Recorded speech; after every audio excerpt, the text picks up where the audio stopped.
आजकल दुष्ट आत्मा मड़ियों में, मसानों में नहीं है, कब्रों में नहीं है। आज दुष्ट आत्माएं लोगों के अंदर एंटर कर चुकी हैं, इसीलिए लड़ाइयां हो रही हैं, इसीलिए पाप हो रहा है, इसीलिए रेप हो रहे हैं, इसीलिए चोरी हो रही हैं। वो दुष्ट आत्माएं पहले बाहर थी, वो लोग जा जाकर वहां पर उनको मना मना के घरों में ले आए हैं, इसीलिए वो काम कर रही है। आज कब्रों में नहीं है वो दुष्ट आत्मा। मेरी बात को समझ रहे हैं आप? इसीलिए लोग कहते नहीं जी दुष्ट आत्मा नहीं होती, नहीं होती, क्योंकि वो दिखती नहीं है। अब दुष्ट आत्मा कैसे काम कर रही है? जब कोई नशा कर रहा है, ये दुष्ट आत्मा है।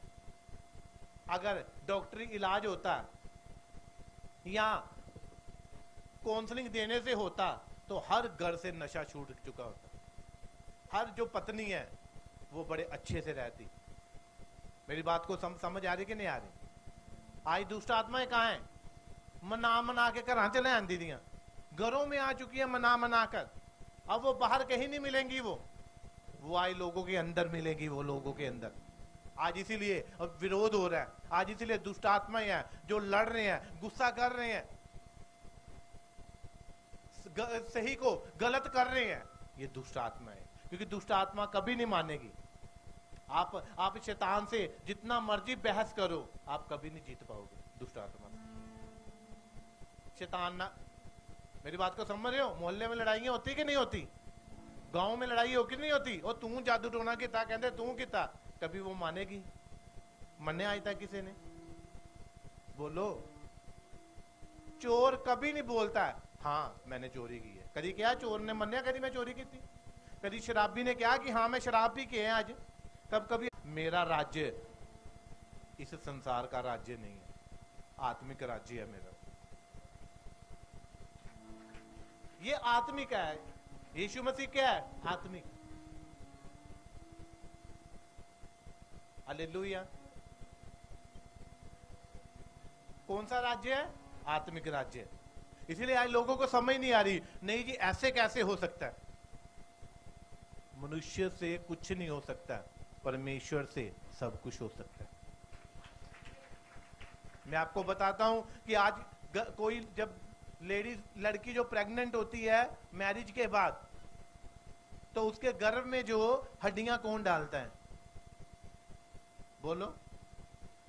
कि डॉक्टर पा देंगे कि पति डालता है? परमेश्वर है।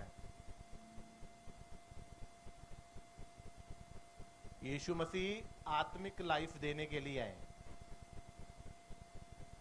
देखा, परमेश्वर को किसी ने नहीं देखा, हाँ एक इकलौते पुत्र ने प्रकट कर दिया कि परमेश्वर है। वो लड़ा नहीं, थप्पड़ के बदले थप्पड़ नहीं दिया उसने, गाली के बदले गाली नहीं दी उसने, लड़ाई के बदले वो लड़ा नहीं, उसने परमेश्वर को प्रकट किया, यीशु मसीह ने। और बताओ किसने किया प्रकट? बताओ। आज दुष्ट आत्माएं जो है लोगों के घरों में काम करती हैं, आज वो इधर उधर कहीं नहीं है, अंदर है वो। इसीलिए लड़ाई होती है। यीशु मसीह अगर आत्मिक होते लोग तो ना लड़ते। मेरी बात समझ आ रही कि नहीं आ रही? भाई भाई से लड़ रहा है, सास बहू से लड़ रही है, ननान बहू की लड़ाई हो रही है, भाभी की, पति पत्नी की लड़ाई हो रही है, यहां तक। तो ये क्या है? दुष्ट आत्मा है।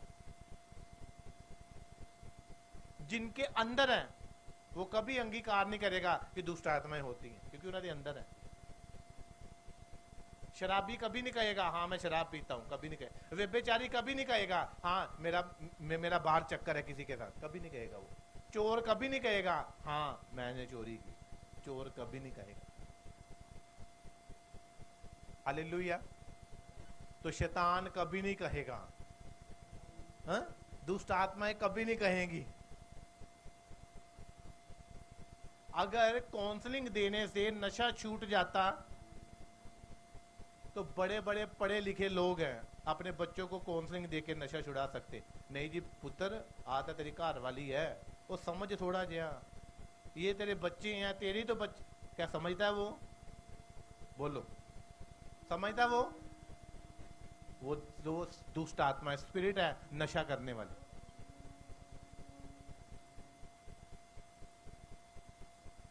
हालेलुया। इनको समझना पड़ेगा। और फिरौन जो था उसके अंदर एक स्पिरिट थी, लिखा डर डालना और गुलामी में रखना। एक डर की और एक गुलाम रहने की स्पिरिट है, वो फिरौन के अंदर थी।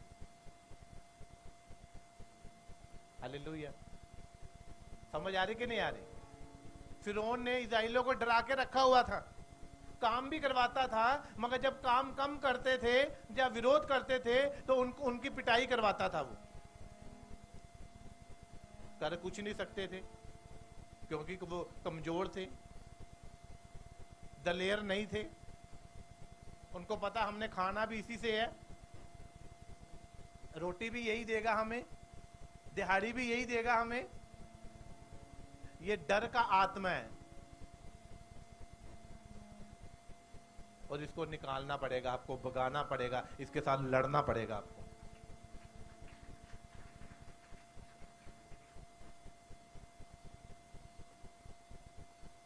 परमेश्वर ने वही आत्मा मूसा को दिया, उसको कहा मैं तेरे साथ रहूंगा। और मूसा की जो विद्या थी, जो उसने सीखा था, वो मिस्र की विद्या को सीखा हुआ था उसने पूरी तरह। और सारी विद्या सीखते हुए भी वो अपनी जुबान को सही नहीं कर पाया, सही लैंग्वेज नहीं बोल पाया। इतना विद्वान था वो मूसा, कोई अनपढ़ नहीं था वो। लोग कहते वो जी थत्था था। हाँ? उसको 40 साल जब परमेश्वर ने मिस्र में भेज दिया, वो 40 साल जंगलों में रहा। जंगल में रहते हुए कोई मनुष्य से बात नहीं हुई उसकी, सिर्फ बकरियों को जब पत्ते से सीटी बजाना, कभी जैसे वो गडरिये करते हैं, चरवाहे करते हैं अलग अलग आवाजों के साथ, वही आवाजें वो बन चुकी थी उनका। मेरी बात को समझ रहे हो? अगर आप किसी मोहल्ले में, उस मोहल्ले में जहां पे पाप ज्यादा है, अगर छोटा बच्चा वहीं पे पलेगा तो उसके मुंह में गालियां होंगी, वो गालियां निकालेगा। क्यों? क्योंकि शुरू से वो गालियां सुनता आ रहा है। उसको बात करोगे हाँ बेटा, वो गाली निकाल के बात करेगा। हो, मेरी बात समझ आ रही कि नहीं आ रही? ऐसे ही मूसा की लैंग्वेज हो चुकी थी। वो अनपढ़ नहीं था, वो समझदार था, वो पढ़ा लिखा, वो विद्वान था।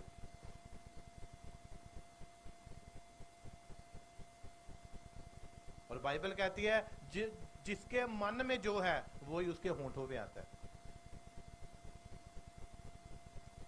हालेलुया। जब एक राजा, कई घुसपैठी आते कि नहीं आते हैं? रूप बदल कर बहरूपी है। तो लिखा तब एक राजा के नगर में एक बहरूपी आ गया। वो सारी भाषाएं जानता था, इतने सालों से उस राज्य में रह रहा था, वो कितनी भाषाएं जानता था। हर भाषा का व्यक्ति जब उसके पास आता था, वो उससे उसी भाषा में बात करता था। वो कोई नहीं जान पाता था कि इस व्यक्ति की जन्म मातृभाषा क्या है, कि इसकी जो असली कहाँ का है वो।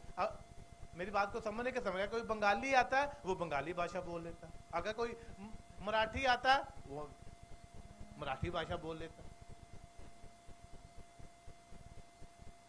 पंजाबी जाता है पंजाबी भाषा, वो हिंदी वो संस्कृत वो बोल लेता। उसके साथ सारी भाषाएं उसे आती थी। तो राजा ने ऐलान किया कि अगर कोई व्यक्ति मुझे बता दे कि इस व्यक्ति की जो असली भाषा है वो कौन सी है, तो उसको इनाम दिया जाएगा। आज कई बहरूपी है। तो राजा का मंत्री बड़ा चतुर था। उस मंत्री ने क्या किया? कहता कोई नहीं महाराज, मैं बताऊंगा कि इसकी असली भाषा क्या है। क्योंकि सभी ने ट्राई की, सभी ने की, कोई नहीं पकड़ पाया कि उसकी असली भाषा क्या है। मंत्री कहता मंत्री ने चैलेंज लिया राजा का। तो क्या हुआ, जब वो सो रहा था, वो व्यक्ति सो रहा था, तो आधी रात के समय जाकर उस मंत्री ने उसके ऊपर पानी डाल दिया। उसने अपनी भाषा में गालियां निकाली उसे। समझ आ रही कि नहीं आ रही? अगर किसी भी व्यक्ति को आप बुलाना चाहते हो, उसको गुस्सा दिला दो, वो अपनी ही वो असलियत बाहर लेके आएगा कि मैं कौन हूं। अगर आप अपने रिश्तेदारों को परखना चाहते हो, एक बार ना करके देख लो, पूरा बताएंगे कि मामी ही थी, पूरी बताएगी मैं मामी है, पूरी बताएगी कि मैं मौसी हूं। एक बार मना करके देख लेना आप, ये प्रैक्टिकल है। क्योंकि जब व्यक्ति को गुस्सा आता है, वो अपने दिल की बातें कह निकालता है। कई लोगों की लड़ाइयां होती है, जब बहनें लड़ती है आपस में, पूरियां पोला खोल देती है कि दूसरे दिया, क्यों? गुस्से में होती है ना। है? जब लड़ाई होती है, गुस्सा, तो गुस्सा क्या है? शैतान का एक हथियार है जिसको मारना है। इसलिए बाइबल कहती है क्रोध मूर्खों के हृदय में रहता है, शांत रहो और लौट आओ, इसी में तुम्हारी वीरता है। अगर वीर बनना चाहते हो, शांत रहो और लौट आओ। हालेलुया। आज लोग चाहते हैं जी, कैसे आप परख सकते हो, और कोई रास्ता नहीं है मनुष्य के हृदय में जो है। तो इसीलिए शैतान का काम क्या है? लड़ाई करवाना। उसको पता जब ये लड़ेंगे तो क्या होगा? गुस्से में नुकसान होगा। शैतान पूरा जानता है कि किस तरीके से किसको फंसाना है उसने।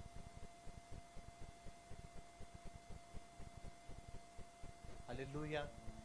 इसीलिए परमेश्वर ने मूसा को भेजा कि हां अब जा तू, और फिरौन जो मेरे लोगों को डराता है और बंदवाई में रखा है, काम भी कर रहे हैं और डर के भी रह रहे हैं। ये एक स्पिरिट है जो फिरौन के ऊपर थी, और वो इसी स्पिरिट से इस्राएलियों को डराता था। हालेलुया।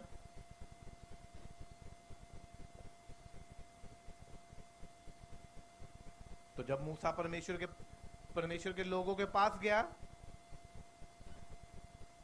तो सबको इकट्ठा किया उसने। इसलिए अब जाकर इजराइल पुरनियों को इकट्ठा कर उनसे कह, तुम्हारे पितर अब्राहम, इसहाक और याकूब के परमेश्वर यहोवा ने मुझे दर्शन देकर कहा है कि मैंने तुम पर और तुमसे जो बर्ताव मिस्र में किया जाता है उस पर मैंने चित्त लगाया, और मैंने ठान लिया है कि मैं तुम्हें छुड़ाऊं। हालेलुया। परमेश्वर चाहता तो है कि वो एक व्यक्ति को जिसको उसने चुना है उसके द्वारा अपने लोगों को छुड़ाए। वो चाहता है, परमेश्वर चाहता है कि वो उनको छुड़ाए, चाहता है परमेश्वर। सुनो, परमेश्वर यीशु मसीह ने कहा, पहले कहा मैं जगत की ज्योति हूं, लोगों ने नहीं माना। फिर कहा अब तुम जगत की ज्योति। अब उस ज्योति को बनने के लिए क्या करना चाहिए?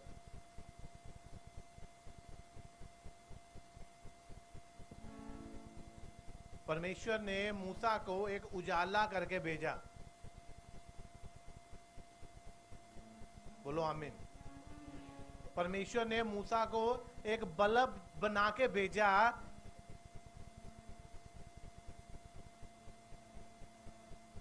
तो वो सही था, परमेश्वर का भय मानता था, बुराई से परे रहता था। अय्यूब भी इसीलिए पूरे देश में चमका था। वो एक ऐसी लाइट था, क्योंकि परमेश्वर ने कहा जो मेल मिलाप कराते हैं, बाइबल क्या कहती, जो मेल मिलाप कराते हैं वही तो परमेश्वर के पुत्र और पुत्री हैं। वो तारों की नाई क्या करेंगे? कहते चमकेंगे, वो चमकेंगे तारों की नाई। हालेलुया। तो क्या है, आज भी परमेश्वर चाहता है कि वो आपको सामर्थ देना चाहता है, मगर हम उस बल्ब के समान है कि कुछ लोग उस बल्ब के समान है जो फ्यूज हो चुका है। क्यों? क्योंकि बल्ब आ गया, ना कोई प्रार्थना है, ना कोई पवित्रता ही है, ना बाइबल पढ़ना है, ना परमेश्वर के साथ समय बिताना है, मगर बल्ब है, मगर क्या है, वो फ्यूज है। परमेश्वर जितनी सामर्थ देगा वो जगेगा नहीं। क्यों? क्योंकि वो फ्यूज है। कितने जन समझ इस बात? इसीलिए जब परमेश्वर ने कहा, यीशु मसीह ने कहा कि तुम यरूशलेम में ठहरे रहना जब तक स्वर्ग से सामर्थ ना पालो। इसका मतलब ये नहीं है आप में से छोटे से छोटा जो है प्रार्थना करने वाला जो है, मैंने कहा वो 1000 हो जाएगा यीशु मसीह के सामर्थ्य नाम से। 1000 का मतलब क्या है? आप ब्लेस हो जाओगे। चाहे आप अकेले हो, आपकी ब्लेसिंग चाहे एक है, लिखा 1000 हो जाएंगी। 1000 गुना करके वो आपको ब्लेस कर देगा, क्योंकि परमेश्वर की नजर में एक दिन 1000 दिन के बराबर है और 1000 एक दिन के बराबर है। वो किसी भी तरीके से आपको ब्लेस कर सकता है।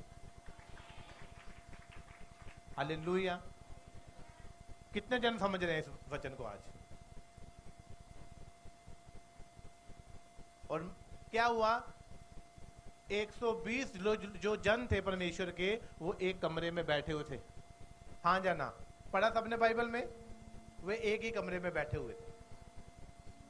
उन्होंने अपने आप को जगाया हुआ था। वो फ्यूज बल्ब नहीं थे, वो सही बल्ब थे। वो इंतजार कर रहे थे कि यीशु मसीह ने कहा है जब तक स्वर्ग से सामर्थ ना पालो। तो उनको ये नहीं बताया था कि 1 हफ्ता, 2 हफ्ते, 21 दिन, 40 दिन, बिल्कुल नहीं बताया था उन्हें। कहते सिर्फ तुम यरूशलेम में इंतजार करना। तो उन्होंने अपने आप को जगा के रखा था दिन रात, पर पता नहीं प्रभु कब आ जाए है? अपने आप को जगा के रखा था उन्होंने, फ्यूज नहीं होने दिया, मतलब सोए नहीं हो। और जब परमेश्वर का आत्मा उतरा, बल से पेंतीकोस्त का दिन आया, तो बल से उतरा सामर्थ, तो सभी पवित्र आत्मा से भर गए।